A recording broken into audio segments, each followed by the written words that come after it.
And Prabhupada writes, it's not that because one has once finished Bhagavad Gita, he should not hear it again. We should hear again and again. So it's not an academic exercise. It's a devotional exercise. And Prabhupada's books are as deep as the ocean. I guarantee you, if you try to plumb the depths of the Chaitanya Charitamrita, Bhagavad Gita, Srimad Bhagavatam, and Nectar of Devotion, you won't come to the end of it. Even if you try strenuously, diligently, the way Prabhupada wrote his books, to give the same kind of energy to reading them, you won't come to the end of it.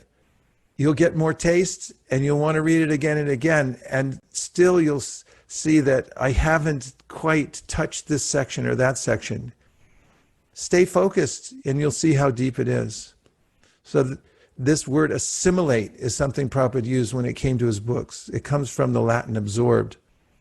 And he said, you first assimilate what you've got. Okay. First assimilate what you've got. So there was a conversation on a morning walk, and it was in India. And there was a conundrum and an argument going on in the temple. Because when devotees first started coming to India, they discovered that there are other books available. For instance, at the Gaudiya Math, one could buy Srila Bhaktisiddhanta's books. There were some translations. And the temple president there, Chutananda Prabhu at the time, had told the devotees apparently that don't go there, don't buy the books. And some of them had said, wait a minute, these are books by the previous acharyas. And then got it to Srila Prabhupada. And they said, did one devotee, Prabhupada, you said that we shouldn't read the books of the previous acharyas. And Prabhupada said, I have said? I have not said.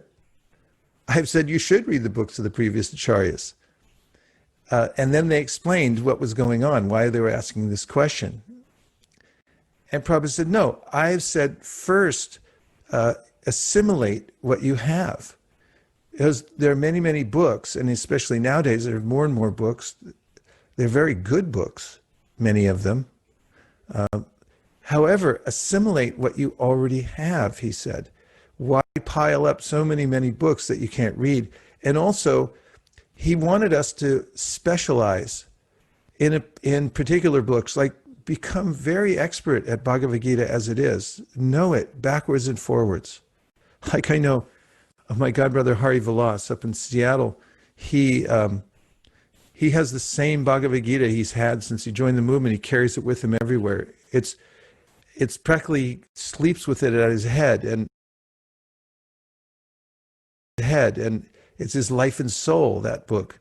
And you know, he knows where everything is in the Bhagavad Gita because he's gone deeply within it. So Prabhupada's point was assimilate, absorb it all. And if you collect too many things, then your mind becomes many branched.